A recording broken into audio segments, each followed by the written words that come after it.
എൻ്റെ പേര് ബിൻസി. ഞാൻ രണ്ടാമത്തെ പ്രാവശ്യമാണ് ഇവിടെ സാക്ഷ്യപ്പെടുത്തുന്നത്. ഞാൻ 2011 മുതൽ ഞങ്ങളുടെ ജീവിതത്തിൽ തകർച്ചയുടെ നാളുകളായിരുന്നു. ഞാൻ ജോലി ഉണ്ടായിരുന്ന എനിക്ക് കുഞ്ഞ് ഉണ്ടായത് വളരെയേറെ കോംപ്ലിക്കേഷൻസ് ആയത് കാരണം എനിക്ക് ജോലിയിൽ തുടരാൻ സാധിച്ചിരുന്നില്ല. അതിനുശേഷം ഹസ്ബൻഡ് അടുക്കൽ ജോലിക്ക് വേണ്ടി ശ്രമിച്ചു. അങ്ങനെ 13.5 ലക്ഷം ഒരു ഏജൻറ്റ് അങ്ങനെ ഇതായി അത് പ്രോസസ്സിങ് എനിക്ക് കംപ്ലീറ്റ് ചെയ്യാൻ പറ്റാതെ പോയി. അങ്ങനെ 13.5 ലക്ഷം അങ്ങനെ ബ്ലോക്കായി. അതിനുശേഷം എങ്ങനെയും ഒരുമിച്ച് ജീവിക്കണമെന്ന ആഗ്രഹത്തോടെ ഞങ്ങൾ ഒരു സ്ഥലം വാങ്ങാനായിട്ട് ശ്രമിച്ചു. അന്നേരപ്പോൾ സ്ഥലം വാങ്ങാൻ ശ്രമിച്ചപ്പോൾ അതിൻ്റെയും 17 ലക്ഷത്തിനായിരുന്നു സ്ഥലം എഴുതാൻ തീരുമാനിച്ചിരുന്നത്. പക്ഷേ അപ്പോഴും ഞങ്ങൾക്ക് 10 ലക്ഷമേ അതിന് പ്രൊവൈഡ് ചെയ്യാൻ സാധിച്ചിരുന്നുള്ളൂ. അങ്ങനെ ആ 10 ലക്ഷവും അങ്ങനെ ഡെഡ് മണിയായി പോകുമെന്നൊരു അവസ്ഥയായിരുന്നു. ഇങ്ങനെ ഈ സന്ദർഭങ്ങളിലൂടെ ഞങ്ങൾ കടന്നു പോകുന്ന സാഹചര്യത്തിലാണ് ഞങ്ങൾ അച്ഛനെ വന്ന് കണ്ടത്. ഞാനും എൻ്റെ ഹസ്ബൻഡും കുഞ്ഞും കൂടെ വന്ന് കണ്ടു. അപ്പോൾ അച്ഛൻ പറഞ്ഞു, ഞങ്ങൾക്ക് വേണ്ടി ഒത്തിരിയേറെ പ്രാർത്ഥിച്ചു. ഞങ്ങളോട് പറഞ്ഞു 2 ദിവസം ഇവിടെ വന്ന് ആരാധന കൂടണമെന്ന് പറഞ്ഞു. പിന്നെ ഒരു ശനിയാഴ്ച ഞാൻ കാണാമെന്ന് അച്ഛൻ പറഞ്ഞു. അതിനുശേഷം അന്ന് അച്ഛനെ കണ്ടു. അപ്പോൾ അച്ഛൻ പറഞ്ഞു ഞാൻ പ്രാർത്ഥിക്കാമെന്ന് പറഞ്ഞു. അതിനുശേഷം ഹസ്ബൻഡ് അവധി തീർന്ന് തിരിച്ചു പോകേണ്ട സാഹചര്യമായി അത് തിരിച്ചുപോയി. അതിനപ്പോൾ അച്ഛനെ വന്ന് കാണുമ്പോൾ എല്ലാവരും പറഞ്ഞു അച്ഛൻ എല്ലാ കാര്യങ്ങളും അപ്പം തന്നെ പറയും, അങ്ങനെയൊക്കെ പറഞ്ഞിരുന്നു. അങ്ങനെ ഒരു വിശ്വാസത്തിലാണ് ഞാൻ വന്നത്. അപ്പോൾ അപ്പോൾ എന്നോട് പറഞ്ഞിരുന്നു ഞാൻ പ്രാർത്ഥിക്കാമെന്ന് മാത്രമേ അച്ഛൻ പറഞ്ഞിരുന്നുള്ളൂ. പക്ഷെ ഒരു കാര്യം പറഞ്ഞിരുന്നു, നിങ്ങൾ പ്രാർത്ഥിച്ചാൽ നിങ്ങൾ രക്ഷപ്പെടും എന്ന് അച്ഛൻ പറഞ്ഞിരുന്നു. അതിനുശേഷം ഞാൻ അച്ഛനോട് വളരെ ആഗ്രഹത്തോട് ചോദിച്ചു, അച്ഛൻ ഞാനിനി എന്നാ വരേണ്ടത് എന്ന്. അപ്പോൾ അച്ഛൻ എന്നോട് പറഞ്ഞു, എന്ന് നിനക്ക് വരാൻ തോന്നുന്നുവോ അന്ന് നീ എപ്പം വേണമെങ്കിലും വരാമെന്ന് പറഞ്ഞു. അങ്ങനെ 2-3 മാസം അങ്ങനെ കടന്നുപോയി. അപ്പോൾ ഹസ്ബൻഡ് തിരിച്ചുപോയി. ഹസ്ബൻഡിന് ജോലിയിൽ നിന്നും തിരിച്ചു വരേണ്ട ഒരു സാഹചര്യം വന്നു. അങ്ങനെ ഞങ്ങൾക്ക് വളരെയേറെ കടങ്ങളായിരുന്നു ഞങ്ങൾക്ക്. അപ്പോൾ ഞാൻ അങ്ങനെ എന്ത് ചെയ്യണമെന്നറിയത് ഞാൻ തന്നെ വന്ന് അച്ഛനെ കണ്ടു. അപ്പോൾ അച്ഛൻ എന്നോട് അന്ന് പറഞ്ഞു, അച്ഛൻ എന്നോട് പറഞ്ഞു നീ 13 ദിവസം അടുപ്പിച്ച് വന്ന് ഇവിടെ ഒന്ന് പ്രാർത്ഥിക്കണം എന്ന് പറഞ്ഞു. 13 ദിവസം ഇവിടെ ഒന്ന് വളരെയേറെ പ്രതീക്ഷയോടെ പ്രാർത്ഥിച്ചു. 14ാമത്തെ ദിവസം എനിക്കൊരു ഇന്റർവ്യൂ ഉണ്ടായിരുന്നു. ഞാൻ അതിന് വളരെയേറെ ഓവർ കോൺഫിഡൻസോടെ തന്നെ പോയി.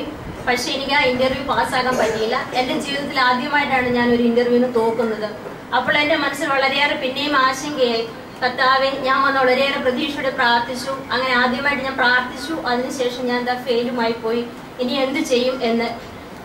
അപ്പോൾ അച്ഛൻ പിന്നെയും ഞാൻ അച്ഛനെ വന്ന് കാണും. അച്ഛൻ പറഞ്ഞു, ഇല്ല മോളെ ഞാൻ പ്രാർത്ഥിക്കാം എന്ന് പറയും.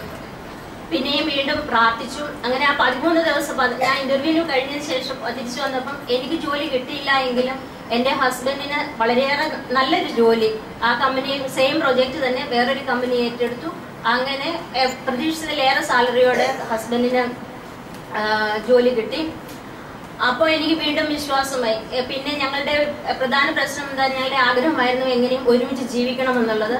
കല്യാണം കഴിഞ്ഞിട്ട് 5 വർഷമായി എങ്കിലും ഞങ്ങൾ വളരെ കുറച്ച് നാളുകൾ മാത്രമേ ഞങ്ങൾ ഒരുമിച്ച് ജീവിച്ചിട്ടുള്ളൂ. അപ്പോൾ ഞങ്ങൾക്ക് വളരെയേറെ ആഗ്രഹമായിരുന്നു എങ്ങനെയും ഒരുമിച്ച് ജീവിക്കണം എന്നുള്ളത്. അങ്ങനെ ഇരിക്കുന്ന സാഹചര്യത്തിൽ മെയ് മാസത്തിൽ ഞാൻ നേരത്തെ അറ്റൻഡ് ചെയ്തൊരു ഇന്റർവ്യൂ എനിക്ക് സെലക്ഷനായി. അത് പ്രതീക്ഷിച്ചിലേറെ സാലറിയോടെ എനിക്ക് ഓഫർ ലെറ്ററും വന്നു.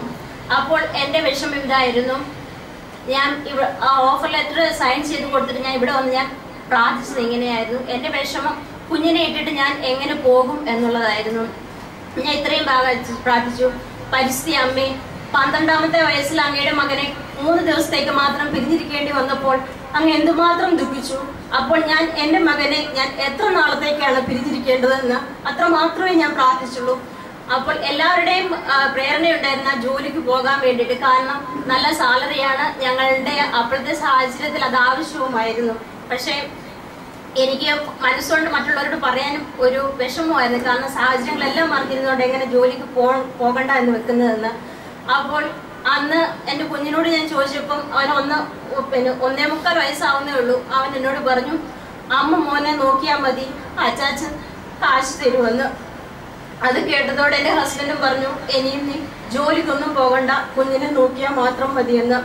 അന്ന് ഞാൻ പ്രാർത്ഥിച്ചു, കർത്താവേ, ഞങ്ങൾ ഇങ്ങനെ പല സ്ഥലങ്ങളിലായിരുന്നാൽ ഞങ്ങൾ എങ്ങനെ ഒരുമിച്ച് ജീവിക്കും? അങ്ങേക്ക് സാധ്യമെങ്കിൽ ഒരു ഫാമിലി വിസ ശരിയാക്കി ഞങ്ങളെ ഒരുമിച്ച് ജീവിപ്പിക്കാൻ അങ്ങേക്ക് സാധിക്കുമല്ലോ എന്ന്. അങ്ങനെ പ്രാർത്ഥിച്ചു. നേരത്തെ സാലറി കൂടുതൽ കിട്ടിയിരുന്നുവെങ്കിലും അത് അവരുടെ സാലറി സ്ലിപ്പിൽ അവർ അത്രയും അത് എമൗണ്ട് കാണിക്കത്തില്ല എന്ന് പറഞ്ഞു. അങ്ങനെ കാണിക്കാൻ ബുദ്ധിമുട്ടായിരുന്നതുകൊണ്ട് ഫാമിലി വിസയ്ക്ക് വേണ്ടി തടസ്സമായിരുന്നു. ഏതായാലും പ്രാർത്ഥിച്ചു. അതിന്റെ ഫലമായി ഞാൻ പ്രാർത്ഥിച്ചിരുന്നു, കർത്താവേ, ഒരു ഫാമിലി വിസ ശരിയാക്കി ഞങ്ങളെ ഒരുമിച്ച് ജീവിക്കാൻ അങ്ങ് അനുവദിക്കുമെങ്കിൽ ഞാൻ ഇവിടെ ഒന്ന് സാക്ഷ്യപ്പെടുത്താമെന്ന്. അങ്ങനെ കഴിഞ്ഞ ദിവസം ഞങ്ങളുടെ ഫാമിലി വിസ ശരിയായി, പോകാനുള്ള ടിക്കറ്റ് ശരിയായി. 1-ാം തീയതി ഞങ്ങൾ ഞങ്ങളുടെ ഹസ്ബൻഡ് അടുക്കിലേക്ക് പോവുകയാണ്. ഞങ്ങൾ ഈ തകർച്ചയുടെ നാളുകളിൽ ഞങ്ങളെ ശക്തിപ്പെടുത്തി ഞങ്ങൾക്ക് വേണ്ടി പ്രാർത്ഥിക്കുകയും ഞങ്ങളുടെ വിശ്വാസം അറ്റുപോകുമെന്ന സാഹചര്യം വന്നപ്പോൾ വീണ്ടും വീണ്ടും പ്രതീക്ഷ തന്ന ഞങ്ങളെ വിശ്വാസത്തിലേക്ക് കൈപിടിച്ചു വരുത്താൻ ഞങ്ങളെ സഹായിച്ച ഈ ബിസിനസ്സിനും ഞങ്ങൾക്ക് വേണ്ടി മാധ്യസ്ഥം വഹിച്ച പരിസ്ഥിതി അമ്മയ്ക്കും കോടാനുകൂടി നന്ദി പറയുന്നു. ദൈവത്തിന് നമുക്ക് നന്ദി പറയാം. കഷ്ടതയുടെ ജലവും ക്ലേശത്തിന്റെ അപ്പം തന്നാലും നിന്റെ ഗുരുനാഥൻ നിന്നിൽ നിന്നും മറഞ്ഞിരിക്കുകയില്ല. ഇടത്തോടോ വലത്തോടോ തിരിയുമ്പോൾ ഇതാണ് വഴിയെന്ന് അവൻ കാണിച്ചു തരും. ഒന്നിച്ച് ജീവിക്കണമെന്നുള്ളതായ ആഗ്രഹത്തെ മുന്നിൽ നിർത്തിക്കൊണ്ട് പ്രവർത്തിച്ചപ്പോൾ, പ്രാർത്ഥിച്ചപ്പോൾ, പല ഓഫറുകളും വന്നപ്പോഴും ഭാര്യ ഭർത്താക്കന്മാരെ ഒന്നിച്ച് ജീവിക്കുന്നത് കർത്താവ് ഒത്തിരി ആഗ്രഹിക്കുന്നതാണ്. പലപ്പോഴും പല തടസ്സങ്ങളും ഉള്ളവരുണ്ട്, വേദനിക്കുന്നവരുണ്ട്. ഈ സാക്ഷ്യം ദൈവകരങ്ങളിലേക്ക് സമർപ്പിച്ചുകൊണ്ട് ഭാര്യ ഭർത്താക്കന്മാർക്ക് ഒന്നിച്ച് തൻ്റെ കുഞ്ഞുങ്ങളെ പരിശീലിപ്പിച്ച് കുഞ്ഞുങ്ങളോടൊപ്പം ജീവിക്കാൻ വേണ്ടതായ അഭിഷേകം ഉണ്ടാകട്ടെ എന്ന് ഒന്ന് ആഗ്രഹിച്ചുകൊണ്ട് ഇവിടെ വരുന്ന സകലരെയും അച്ഛൻ്റെ അടുക്കൽ വരുന്നവരെയും മാത്രമല്ല, ആ അവസ്ഥയിലായിരിക്കുന്ന സകലരെയും ഒരു മെഴുകുതിരി കൊണ്ട് ഒരു തീപ്പെട്ടിക്കൊള്ളുന്ന ഒരു മെഴുകുതിരിയല്ല, 1000 ഈ ശുശ്രൂഷയുടെ, ഇന്ന് നടക്കുന്ന ശുശ്രൂഷയുടെ, ഈ സാക്ഷ്യം പറയലിൻ്റെ, കുർബാനയുടെ, ആരാധനയുടെ എല്ലാം അനുഗ്രഹങ്ങളും അഭിഷേകങ്ങളും ഇവർക്ക് കുടുംബ ജീവിതക്കാർക്ക് ഒന്ന് സമർപ്പിച്ചുകൊണ്ട് ഒന്നായി ജീവിക്കാൻ, സന്തോഷമുള്ളവരായി ജീവിക്കാൻ വേണ്ട കൃപയുണ്ടാകട്ടെ എന്ന് ആഗ്രഹിച്ചുകൊണ്ട് 2 കരങ്ങൾ ഉയർത്തി, കഴിയുമെങ്കിൽ 2 കരങ്ങൾ ഉയർത്തി സന്തോഷത്തോടെ നന്ദിയോടെ ഒന്ന് അനുഗ്രഹിച്ച് പ്രാർത്ഥിക്കാമോ? ഹല്ലേലൂയ ഹല്ലേലൂയ ഹല്ലേലൂയ ഹല്ലേലൂയ ഹല്ലേലൂയ ഹല്ലേലൂയ ഹല്ലേലൂയ ഹല്ലേലൂയ ഹല്ലേലൂയ.